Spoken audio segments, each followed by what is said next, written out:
बिहार और बिहार की राजनीति कुछ इस समय इस तरह चल रहा है, आशंका की राजनीति कर सकते हैं कि अगर तेजस्वी यादव लंदन से आ जाएंगे तो यह बदल जाएगा, लालू यादव दिल्ली से आ जाएंगे तो यह बदल जाएगा। लेकिन मामला आखिर कहां पर अटका हुआ है? कयास की जातीय जनगणना। जातीय जनगणना पर लोग कयास लगाए बैठे हैं कि अगर जेडीयू और बीजेपी के बीच में बात नहीं बनती है तो जेडीयू आरजेडी के साथ में चली जाएगी और सरकार का गठन हो जाएगा। नमस्कार, मेरा नाम चंदन भारती है और आप देख रहे हैं बिहार टुडे न्यूज।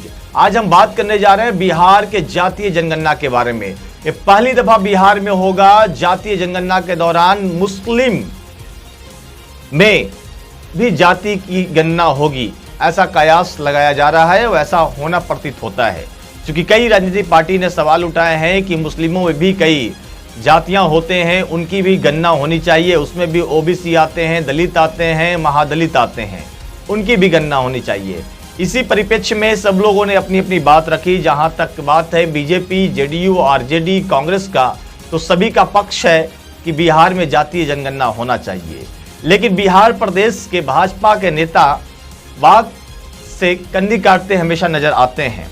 जब उनसे पूछा जाता है कि बिहार में जातीय जनगणना होनी चाहिए या नहीं होनी चाहिए, तो उनका रहता है कि केंद्र के पाले में गेंद फेंक देते हैं कि केंद्र जैसा हमने रिपोर्ट भेजा है, वहां से जैसा आदेश आएगा उसकी बात होगी। लेकिन आजकल कुछ ऐसा लग रहा है, बिहार का सिनेरियो जो है उसमें बिहार के प्रदेश भाजपा के नेता जो अध्यक्ष हैं संजय जायसवाल का कहना है कि अगर बिहार में जातीय जनगणना होती है तो मुस्लिमों के बीच में भी जातीय जनगणना होनी चाहिए।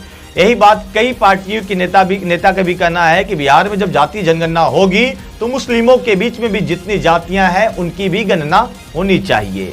इसी को लेकर कयास लगाए जा रहे थे कि अगर बीजेपी जातीय जनगणना से पीछे हटती है तो नीतीश कुमार फ्रंट पर आकर बैटिंग करते नजर आएंगे और बिहार की कमान तेजस्वी के साथ मिलकर बनाएंगे। ऐसे लोग कयास लगा रहे थे। अपनी अपनी बात थी कि आज 47 घंटे के अंदर में, 72 घंटे के अंदर में बिहार के तमाम जेडीयू के जो विधायक हैं उनको अल्टीमेटम दिया गया था कि आप पटना में ही रहिए। लेकिन खुद विधायक जी पटना में रहिए और नीतीश कुमार गया उस समय आ चुके थे।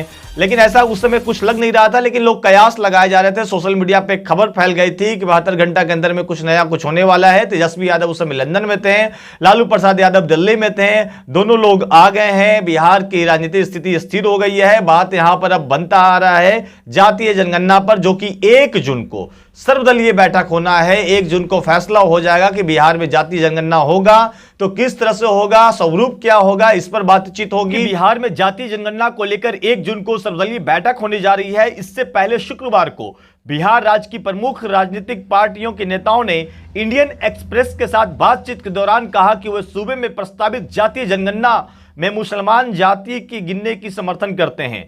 जेडीयू की राष्ट्रीय प्रवक्ता केसी त्यागी ने बताया कि मंडल आयोग ने मुसलमानों के बीच ओबीसी की विधिवत पहचान की है। उन्होंने कहा है कि जातीय जनगणना सर्वेक्षण में सभी जातियों की गिनती होनी चाहिए।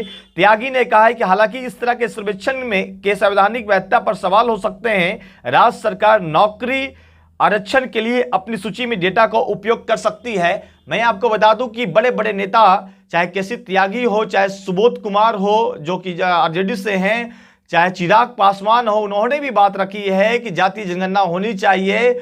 नीतीश कुमार मुखर होकर सामने और आ रहे हैं। साथ साथ नीतीश कुमार और तेजस्वी यादव प्रधानमंत्री नरेंद्र मोदी से भी इस मसले को लेकर उन्होंने बात किया था। लेकिन बिहार में 1 जून को फैसला हो जाएगा। जातीय जनगणना होगा तो कैसे होगा, स्वरूप क्या होगा, इस पर आपकी क्या राय है कि मुसलमानों लोग के बीच में भी जातीय जनगणना होनी चाहिए? इस पर अपना कमेंट जरूर दें। आपके कमेंट्स का इंतजार रहेगा। अगर आप हमारे यूट्यूब पर हैं तो आप हमारे चैनल को सब्सक्राइब करें। अगर फेसबुक पेज पर देख रहे हैं तो पेज को फॉलो करें। तब तक के लिए धन्यवाद।